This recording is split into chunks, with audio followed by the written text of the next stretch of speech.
Hello ಸ್ನೇಹಿತರೆ, rolling return ಅಂದ್ರೇನು? ನಾವು CAGR ಕೇಳಿದ್ದೀವಿ, XIRR ಕೇಳಿದ್ದೀವಿ, ಆದರೆ ಈ ರೋಲಿಂಗ್ ರಿಟರ್ನ್ಸ್ನ ನಾವು ಯಾವತ್ತೂ ಸರಿಯಾಗಿ ಉಪಯೋಗಿಸಲ್ಲ. ಸೊ ಈ ರೋಲಿಂಗ್ ರಿಟರ್ನ್ಸ್ನ ಸರಳವಾಗಿ ಹೇಳಬೇಕು ಅಂದರೆ ಒಂದು ಉದಾಹರಣೆ ಮೂಲಕ ಹೇಳೋಣ. ಸೊ ಮಂತ್ಲಿ ರೋಲಿಂಗ್ ರಿಟರ್ನ್ಸ್ನ ಉದಾಹರಣೆಗೆ ತಗೊಳ್ಳೋಣ.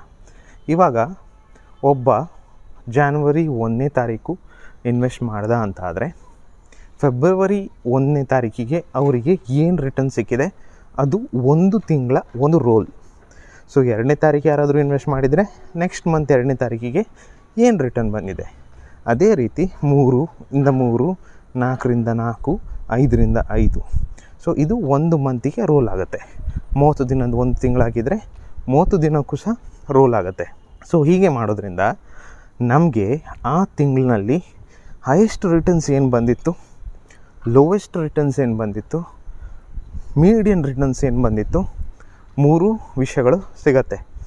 ಸೊ CAGR ನೋಡೋ ಬದಲಾಗಿ ರೋಲಿಂಗ್ ರಿಟರ್ನ್ಸ್ ನೋಡೋದ್ರಿಂದ ನಮಗೆ ಪರ್ಟಿಕ್ಯುಲರ್ ಒಂದು ಫಂಡ್ ಯಾವ ರೀತಿ ರಿಟರ್ನ್ಸ್ ಕೊಟ್ಟಿದೆ, ಮಾರ್ಕೆಟ್ ಬಿದ್ದಾಗ ಹೇಗೆ ರಿಟರ್ನ್ ಕೊಟ್ಟಿದೆ, ಮಾರ್ಕೆಟ್ ರಿಕವರಿ ಆದಾಗ ಹೇಗೆ ರಿಟರ್ನ್ ಕೊಟ್ಟಿದೆ ಅನ್ನೋ ಒಂದು ಮಾಹಿತಿ ಸಿಗುತ್ತೆ. ಇದು ನಾನು 1 ಮಂತ್ಲಿ ರಿಟರ್ನ್ಸ್ ಹೇಳ್ತಿರೋದು.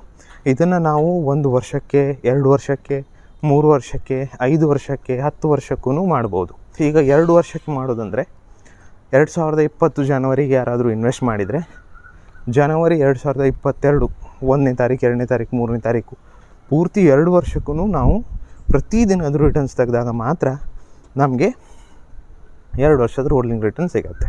ಸೊ ಅದರಲ್ಲೂ ಕೂಡ ನಮಗೆ ಹೈಯೆಸ್ಟ್ ರಿಟರ್ನ್ ಸಿಗುತ್ತೆ, ಲೋವೆಸ್ಟ್ ರಿಟರ್ನ್ ಸಿಗುತ್ತೆ, ಮೀಡಿಯನ್ ರಿಟರ್ನ್ ಸಿಗುತ್ತೆ. ಸೊ ಈ ರೋಲಿಂಗ್ ರಿಟರ್ನಿಂದಾಗಿ ಖಾಲಿ CAGRನ ನಂಬ್ಕೊಂಡು ಹೋಗೋದು ಬಿಟ್ಟು ಈ ರೋಲಿಂಗ್ ರಿಟರ್ನ್ಸನ್ನು ನಾವು ಉಪಯೋಗ ಮಾಡ್ಬೋದು. ಈಗ ನಮಗೆ ಆನ್ಲೈನಲ್ಲಿ ತುಂಬ ವೆಬ್ಸೈಟ್ಸ್ ಇದೆ, ಅದರಲ್ಲಿ ನಾವು ರೋಲಿಂಗ್ ರಿಟರ್ನ್ಸ್ನ ನೋಡ್ಬೋದು. ಸೊ ಇವತ್ತಿನ ಡೀಟೇಲ್ಸ್ ಇಷ್ಟೇ. ನಾನು ನಿಮ್ಮ Harshit Shetty, AMFI registered mutual fund distributor. ನಾನು ಒಂದು ವಾಟ್ಸಪ್ ಚಾನಲ್ನ ನಡೆಸ್ತಾ ಇದ್ದೀನಿ. 2000ಕ್ಕೂ ಹೆಚ್ಚು ಜನ ಅದರಲ್ಲಿ ಎನ್ರೋಲ್ ಆಗಿದ್ದಾರೆ. ನಿಮಗೂ ಸಹ ಅದರಲ್ಲಿ ಜಾಯ್ನ್ ಆಗಬೇಕು ಅಂತಿದ್ದರೆ ಲಿಂಕ್ ಡಿಸ್ಕ್ರಿಪ್ಷನಲ್ಲಿ ಹಾಕಿರ್ತೀನಿ, ಪ್ಲೀಸ್ ಜಾಯ್ನ್ ಆಗಿ.